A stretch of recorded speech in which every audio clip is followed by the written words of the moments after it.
वालेकुम वरहमतुल्लाहि वबरकातुहू। तो चलिए बिस्मिल्लाह। आज हम जो है हमारा class 12th history lesson number हमारा 4 चल रहा है और हम उसका देख रहे हैं 4.1.4। आज हमको उसका सेकंड हिस्सा देखना है। तो हमारा लेसन नौ आबादियात और मराठे, और उसमें हमने 3 देख लिए हैं, पुर्तगाली मराठे, डच मराठे, फ्रांसीसी और मराठे। और अब जो हमारा चल रहा है वो है अंग्रेज़ और मराठे। तो इससे पहले जो हमारा फर्स्ट लेक्चर हुआ था तो उसमें हमने देख लिया था कि अंग्रेज़ और मराठे इनका दरमियान में आपस में ताल्लुक़ कहाँ से आया था। और हमने देखा था कि इसमें जो ताल्लुक़ आया है, सबसे पहले जो रीज़न बने थे अफ़ज़ल ख़ान, यानी डायरेक्ट तो नहीं लेकिन इनडायरेक्ट वही वजह बने थे। किस तरह से? वो इस तरह से हुआ था कि अफ़ज़ल ख़ान के 3 जहाज़ थे उस बंदरगाह पर जो मराठों ने फ़तह कर लिया, और उस 3 जहाज़ों में से अंग्रेज़ों ने एक जहाज़ पर कब्ज़ा कर लिया और उसका मुतालबा मराठों ने किया, जिसे देने से अंग्रेज़ों ने इनकार कर दिया। और उसका नतीजा मराठों ने अंग्रेज़ों के अफसर को, एक पहले और उसके बाद एक सेकंड दूसरे अफसर को भी गिरफ़्तार कर लिया। ठीक है। फिर उसके बाद 4 अफसर को जो है ना 2 साल जेल में रखे थे। उसके बाद हमने देखा कि मराठा में और जो है अंग्रेज़ों में एक मुआहदा हो रहा था, लेकिन उसमें के 2 शराइत ऐसे थे जो शिवाजी महाराज को बिल्कुल नामंजूर थे। तो इस तरह से हमने देखा कि अंग्रेज़ और मराठा इनका जो ताल्लुक़ सबसे पहले जब आया था तो वहीं से कड़वाहट भरा था, और ये हमेशा आगे भी ऐसे ही रहा, यानी कि इनमें आपस में दोस्ताना ताल्लुक़ात क़ायम ही नहीं हुए। ठीक है। अब जो है आगे, और हमने ये फर्स्ट हिस्से में देखा, अब सेकंड हिस्से में देखना है अब और क्या क्या होता है इनमें क्या क्या चीज़ें होगी, कौन से तनाज़े होंगे और उसकी तब्दीली किस में होगी, ये हमको आज मालूम करना है। और बहुत ज़्यादा इंटरेस्टिंग है, बहुत मीन्स इसमें एक्शन भी है जो आप लोगों को पसंद आता अक्सर। हाँ, चलिए ठीक है। तो आज जो है देखो, अब हमको देखना है कि मराठा सल्तनत में या सियासत में अंग्रेज़ दाखिल होने की बहुत ज़्यादा कोशिश कर रहे थे। वो लोग है ना मौका ढूंढ रहे थे कि किसी तरह से ऐसा मिल जाए कोई कि कमज़ोर कि हमको ऐसे मौके कि हम मराठा सियासत में दखल अंदाजी कर सकें। तो ये उनको मौका कहाँ मिला? सबसे पहले कि जब है ना छत्रपति शाहू महाराज के इंतकाल के बाद नाना साहब पेशवा इनो बने, और उन्होंने नाना साहब ने सबसे पहले अंग्रेज़ों से मदद ली। तो यहाँ पर फर्स्ट टाइम अंग्रेज़ों को मराठा सियासत में दखल अंदाजी का मौका मिल गया। ठीक है। अब उसके बाद क्या होता है देखिए, अब आगे क्या चलता है। तो अब ये नाना साहब है ना, उनके बाद उनके बेटे माधवराव पेशवा बने। ठीक है। नाना साहब के बेटे माधवराव पेशवा बन गए। लेकिन यहाँ ये था कि उनके जो नाना साहब के भाई है रघुनाथ राव, जिनको राघोबा भी कहते हैं, उर्फ उनकी ख्वाहिश थी पेशवा बनने की। ठीक है। और उन्होंने बड़े भी थे। देखिए उन्होंने कौन है? नाना साहब के भाई है, यानी कि अब यहाँ पर जो पेशवा बन गए हैं माधवराव पेशवा, उन्होंने क्या होना? चाचा होना। तो बड़े होने के नाते उनका ये था कि मुझे पेशवा बनाया जाए, लेकिन बन गए कौन? माधवराव पेशवा। ठीक है। तो इसकी वजह से एक उनके दिमाग में एक मीन्स बहुत ज़्यादा नाराज़गी थी। और अब ये जो थे, ये वाला जो कैरेक्टर रहा है रघुनाथ राव उर्फ राघोबा, तो इसने एक बहुत, यानी कि इसका किरदार मराठा सियासत में जो कुछ भी आगे होने वाला है इसमें ये कैरेक्टर बहुत मेन है। ठीक है। तो इनको आप अच्छे से जहन में रखो, ये एक बहुत इंपॉर्टेंट शख्सियत रहेगी रघुनाथ राव राघोबा, और उन्होंने कैसे, उनकी वजह से क्या क्या हुआ, आप आगे जैसे पढ़ेंगे तो आपको समझ में आएगा। ठीक है। तो अब ये हो गया, माधवराव बन गए। अब उसके बाद क्या हुआ, आगे जाकर माधवराव का भी इंतकाल हुआ।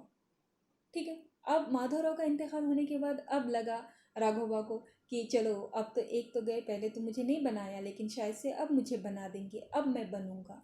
लेकिन फिर क्या हुआ यहाँ पर? फिर यहाँ ये हुआ कि नारायण राव को पेशवा बना दिया गया। माधवराव के भाई नारायण राव, इनको पेशवा बनाया गया। तो अब ये तो भाई सरफे से उनके रघुनाथ राव के ऊपर हो गया पानी। अब उनको मतलब मीन्स बहुत ही ज़्यादा ये एक शॉकिंग था कि चलो फर्स्ट टाइम तो मेरे साथ ऐसे किया, लेकिन सेकंड टाइम भी मेरे साथ ऐसे ही कर रहे हैं, ये तो मेरे साथ घात हो गया, मैं बड़ा रहकर भी मुझे पीछे कर दे रहे। तो अब ये रघुनाथ राव साहब कहाँ गए पता है? अंग्रेज़ों के पास। अंग्रेज़ों से इन्होंने मदद तलब की, और यहाँ मिला मौका, सेकंड मौका मिला अंग्रेज़ों को मराठा सियासत में दाखिले का। ठीक है। नाना साहेब के बाद बने थे पेशवा माधवराव, माधवराव के बाद बने हैं जो नारायण राव, और हर जगह बरतरफ किसको कर दिया गया? रघुनाथ राव को। और रघुनाथ राव कौन है? नाना साहेब के भाई।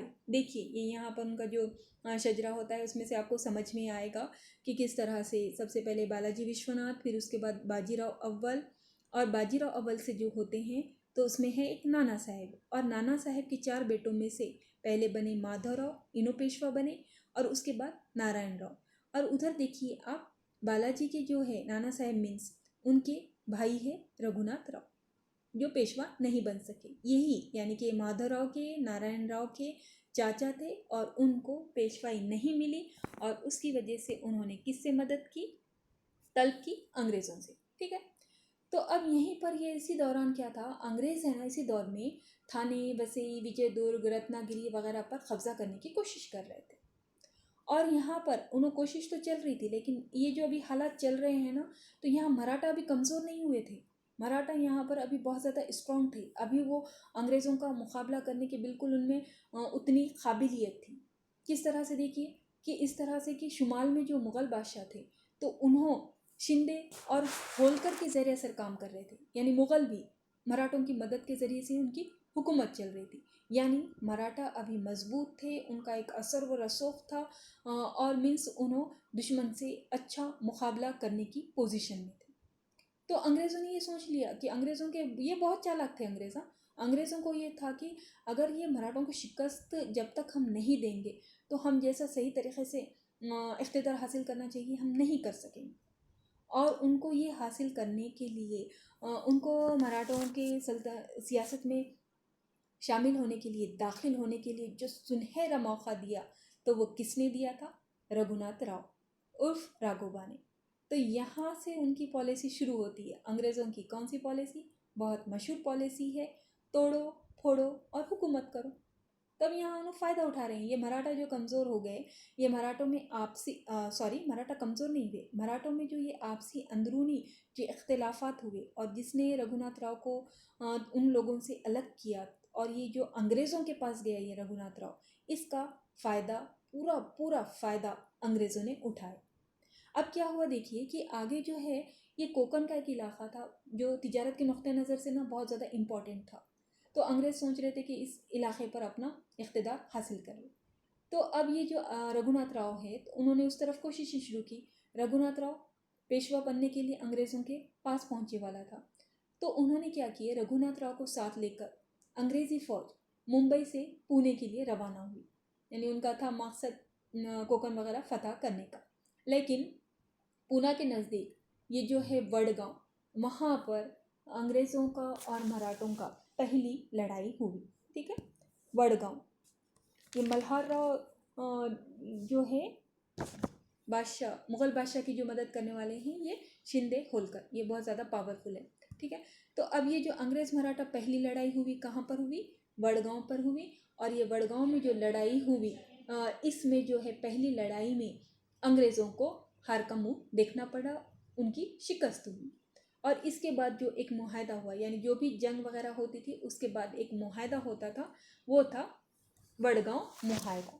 ठीक है, लेकिन अब ये हो गया यहाँ पर, हाँ तो मराठा ने फतेह हासिल कर ली, उसमें बहुत सारे उनके बहादुर जो थे, भोसले, होलकर, शिंदे, इस तरह के मराठा सरदारों की मदद से, उनकी वजह से ये तो जंग में फतह हासिल।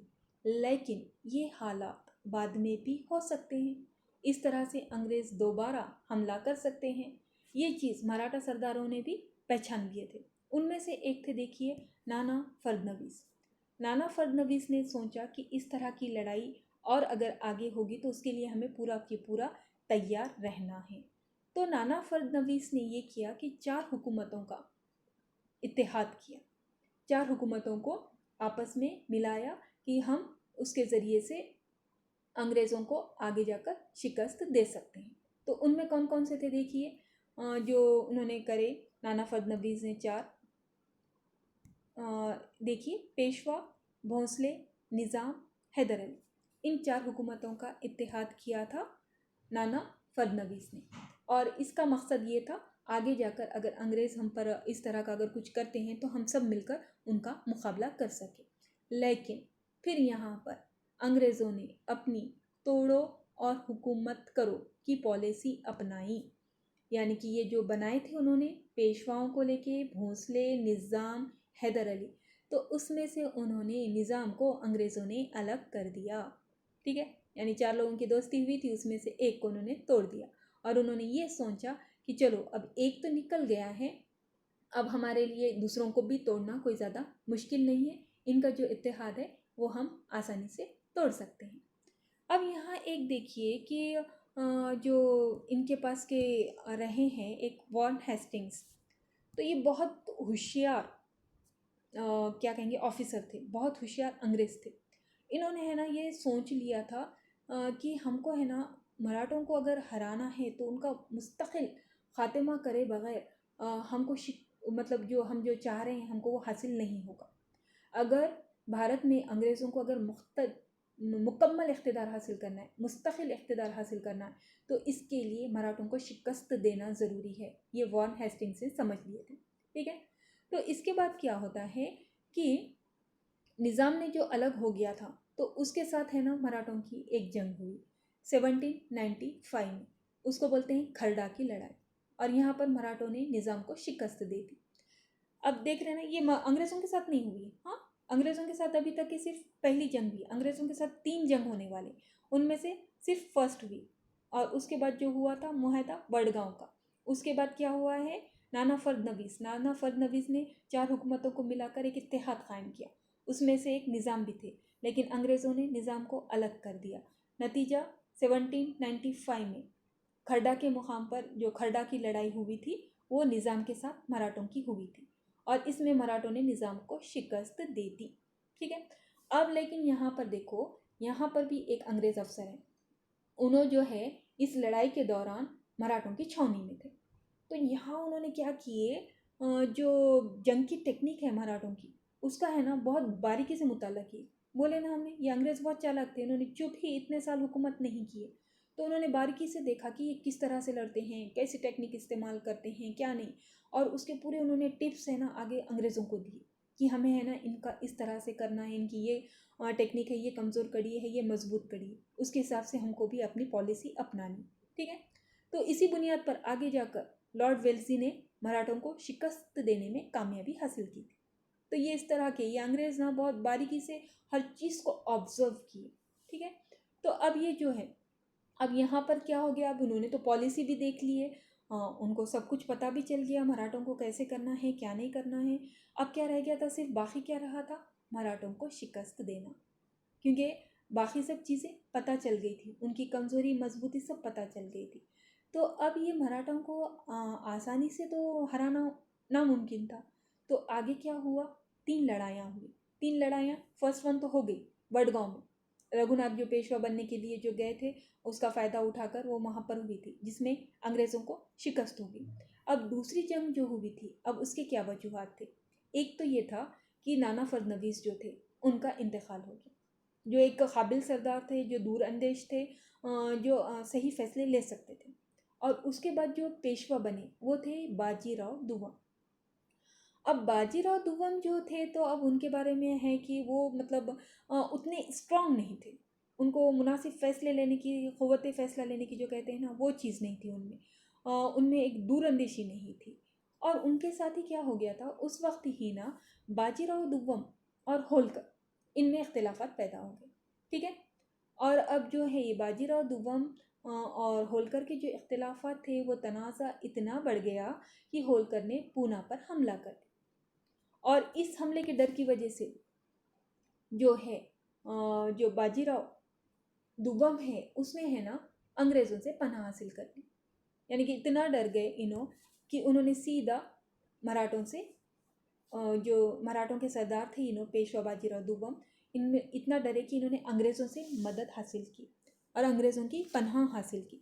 और उसके बाद उनके दरमियान जो मुआहदा हुआ तो उसको कहते हैं वसई का मुआहदा।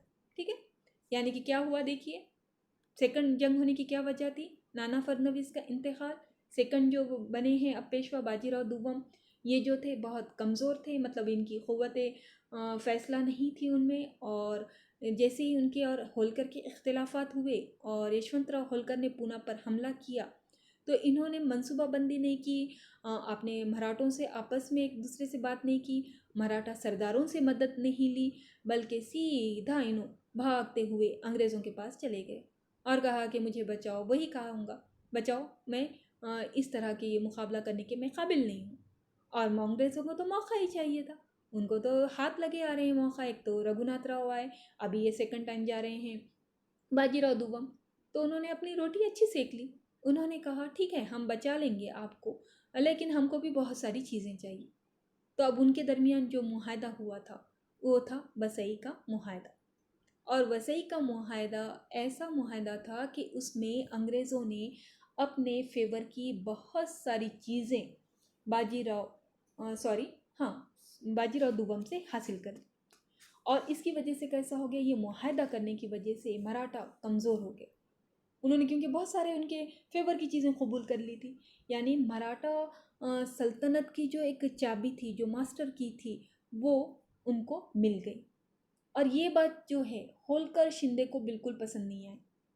उन्होंने ये चीज़ मानने से बिल्कुल इनकार कर दिया। उन्होंने वसई का मुआहदा नामंजूर कर दिया और नतीजा ये हुआ कि दूसरी मराठा अंग्रेज़ जंग हुई। और ये कब हुई? 1803 में। ठीक है, ये जंग होने के बाद क्या हुआ, इस जंग में मराठा सरदारों को लेकिन शिकस्त का सामना करना पड़ा।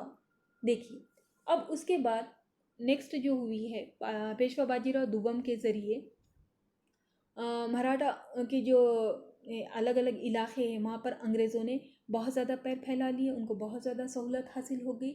और उसके बाद जो लास्ट जंग हुई थी, यानी कि मराठा अंग्रेज़ की तीसरी जंग 1817 में हुई।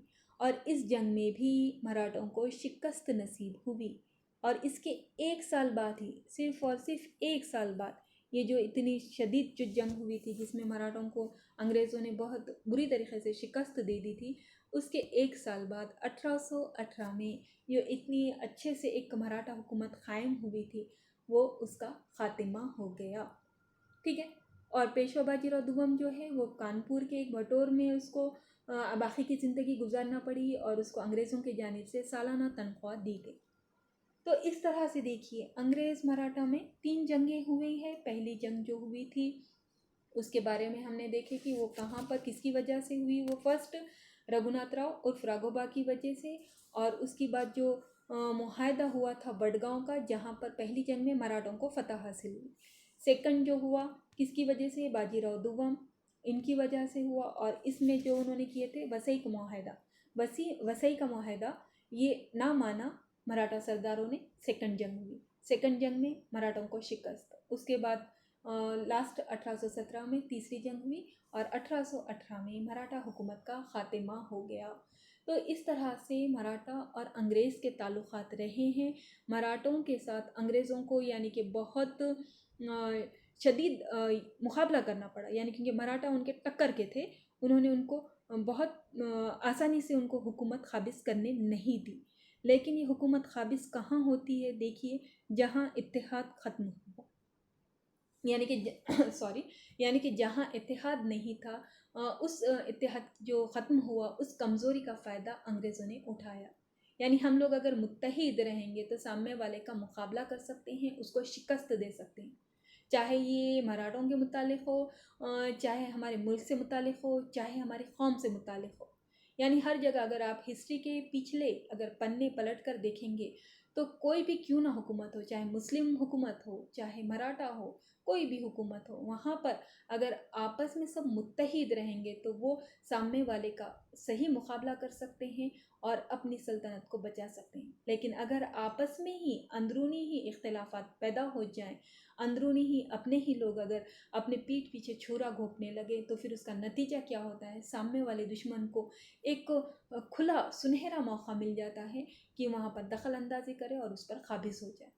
और हमारे पास यही हालात हुए, आपस में इत्तेहाद नहीं था और उसका फ़ायदा अंग्रेज़ों ने उठाया और उसके नताइज हमारे मुल्क की अवाम ने उसको भुगतना पड़ा, है ना। तो इस तरह से ये एक अंग्रेज़ मराठा ताल्लुक़ात थे, हमने इसके बारे में आज मालूमात हासिल की। अब इसके आगे का जो रहेगा वो इंशाअल्लाह ताला हम अपने नेक्स्ट लेक्चर में देखेंगे कि कैसे कैसे सिद्दी और अफ़गानिस्तान के साथ मराठों के ताल्लुक़ात रहे हैं। तो चलिए फिर ठीक है। अस्सलाम वालेकुम व रहमतुल्लाहि व बरकातुहू।